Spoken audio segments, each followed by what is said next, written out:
My perspective is really today to share some of the risk organizations are facing from the broader enterprise risk standpoint of view, which many organizations are either struggling with or trying to manage at the moment. Some of the example risk, Rick and the audiences, companies are worried about the fraud risk. Companies are very worried about the reputation risk. Some of the organizations which have a manufacturing or they have a supplier, global supplier, supply chain is one of the risk organizations are struggling. Equally important, business continuity is a huge challenge at the moment, given the situation we're in. And equally important, how to continue to generate revenue, how to continue to generate, collect your AR. Those things are perhaps at the forefront at the moment. Bigger organizations, if you're a public company, tend to have a formal risk management framework, and they may be better to prepare to address some of those risks. But I would say this is something I don't think anybody has dealt with. So even though some of the organizations who have the ERM frameworks still struggling with this risk, which we have never seen today. So the situation we're in today, the key focus for leaders is how to run their business, and perhaps controls and compliance is not the key focus at the moment. And that is for understandable reasons. For what I'm going to do for the next few minutes, just really share some of the risks companies need to be aware of from the controls and compliance standpoint of view, and perhaps a reminder to the leadership and the management that your annual audits are still going to be required. Companies still need to be filing for their 10Q and 10K filing if you're a public company. And if you are in an industry which is required to do regulatory filing and comply with some of the regulatory requirements, those are not going away. So that's what I hope to share a perspective, some of the risk people need to keep in mind, and some of the suggestions we might have BPM standpoint of view that what can they do to address that. Why don't you go to the next slide, Rick?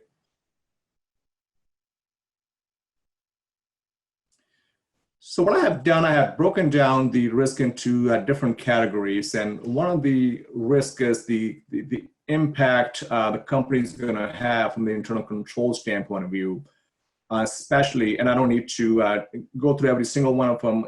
I think the audience are going to get the copy of the deck. So I'm perhaps going to focus on some of the key risks which are going to be relevant to the organizations. One of the risks is going to be, as most of your workforce is remote now, maintaining the internal controls is going to be slightly different than what companies have seen before. If you don't have a large ERP, a financial system in place, which comes with some of the configured controls, comes with the segregation of duties built into it, this is some of the risks you need to be aware of, and you may have to find a creative solution to address that.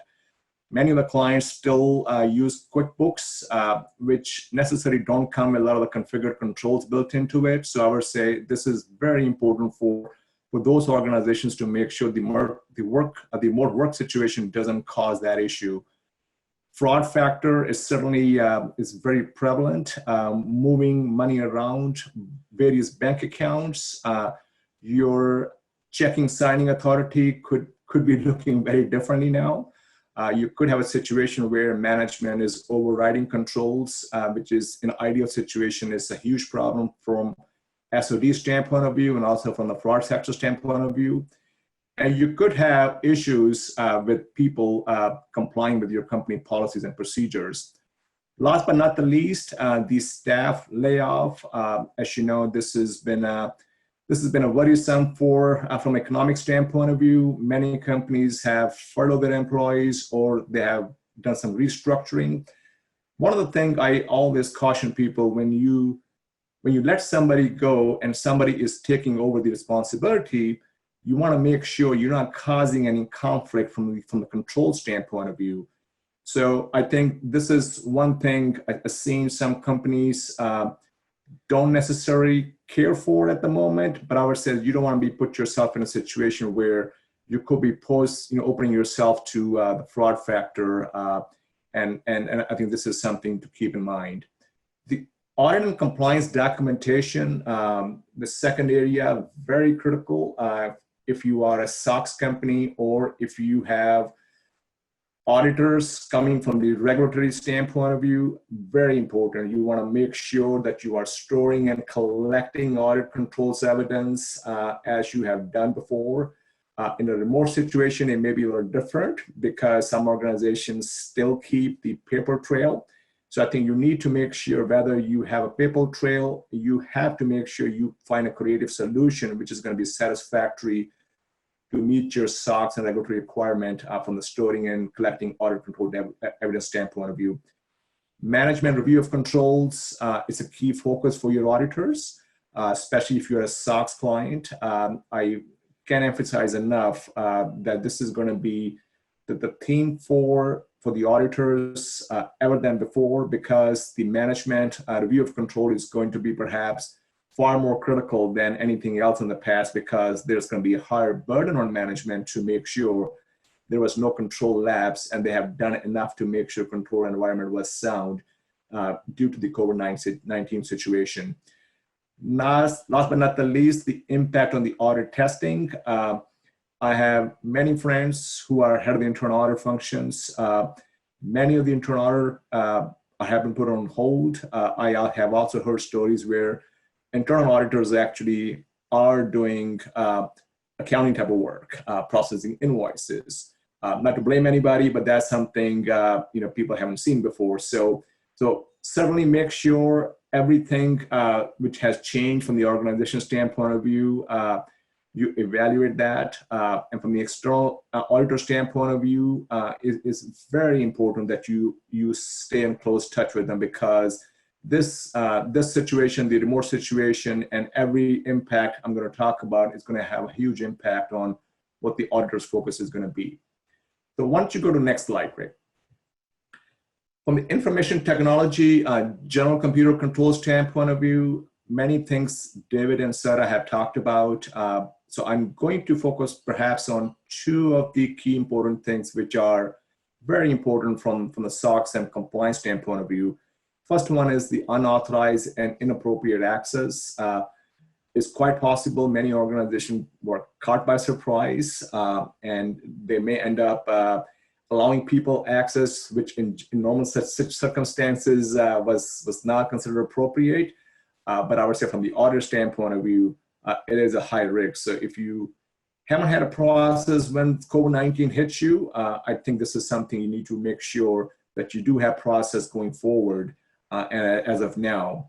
The third bullet point, the company change management policy is also very important from the SOX and non-SOX standpoint of view. If you are required to make any system changes because you have to adopt, you have to modify some of the business processes, some of the IT controls, some of the IT systems to meet the new requirement, I can't emphasize enough, please make sure that you follow your company's change management policy. This is going to be a key focus for the auditors as well, because the system itself, if you're using NetSuite, Oracle, or SAP, I think is going to be far more important than ever that the company is really taking a harder look at the system control, especially any changes being made, because a lot of the financial information coming out of the system is going to be relied upon by your external auditors. So those are the two areas I would say are key risks I see on the ITGC side.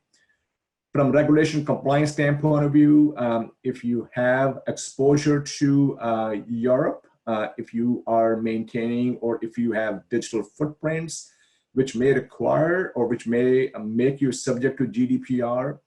GDPR and California Privacy Act hasn't gone away.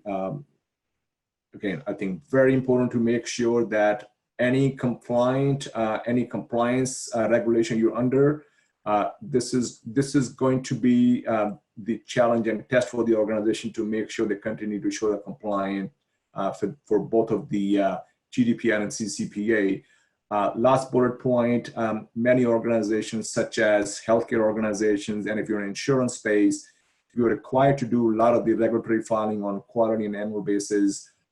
please continue to make sure that you have processes and controls in place and you don't lapse on those filings unless there is a new regulation passed to get you an extension. But I would say stay on top of that. This is very important to make sure you continue to follow those guidelines.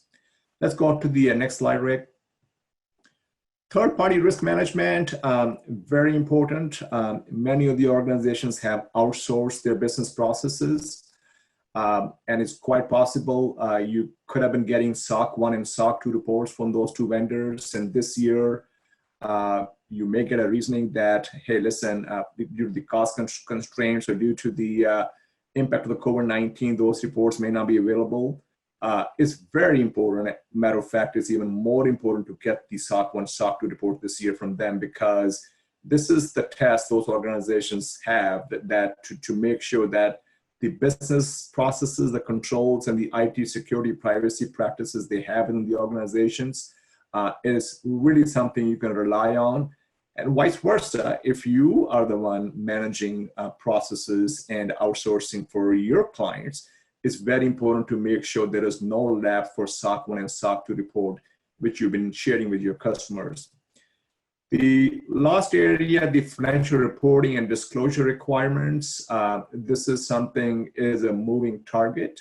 SEC is continuing to come with new guidelines, what its expectations are from the regulator standpoint of view, what needs to be reported, what doesn't need to be reported. But this is something, if you are a public company, or if you are required to do some sort of reporting to SEC or the regulator, please stay on top of that, because this is something that's going to have a huge impact on your reporting process. So those are some of the things I've seen at my clients. I've seen being part of the profession for 20 plus years or so. It's going to be a game changer due to COVID-19. Some of those things are just basic things. So this is just a reminder to make sure that you don't ignore these things. I know you have to run your business, but the compliance requirements are still there. You're still expected to follow those. So next slide, Rick, I have put together some of the suggestions for our audience to follow. Again, I don't need to go through all of them, but I would say some of my favorite ones. Update your company's risk assessment. If you do have some sort of ERM framework, or if you are subject to SOX, please make sure every risk COVID-19 has brought to your organization gets documented, because this is how, if you do have a formal risk assessment or management process, this is going to be perhaps one document you can keep track of what has the organization done to address those. Stay in touch with your external auditors, regulators, legal team. Government is coming with a lot of the financial incentives, a lot of packages. It's almost impossible to track all those things on a daily basis. So a lot of your experts, your external auditors and regulators and legal team, perhaps in a much better position to send you the periodic updates, which may be impact to you. If you are subject to SOX, it's very critical. Take a look at your scoping documentation to make sure your scoping is most likely will be impacted. So you want to make sure you're not wasting your time testing the controls, testing the processes, which may not be in scope this year. Very important to make sure that you effectively manage your SOX for 2020 due to this COVID-19 impact it may has. Internal audit and compliance. I've been a career internal auditor for a long time now. Internal auditor is the one function within the organization have wealth of knowledge for the organization. I can't emphasize enough, utilize them. They're not there to just audit you and find issues in your processes. Internal auditors actually, from a consulting standpoint of view, can add a lot of value, can provide a lot of guidance to your control matters. So if you do have internal audit function or compliance function internally, this is perhaps the best time to make sure you utilize their skill set effectively.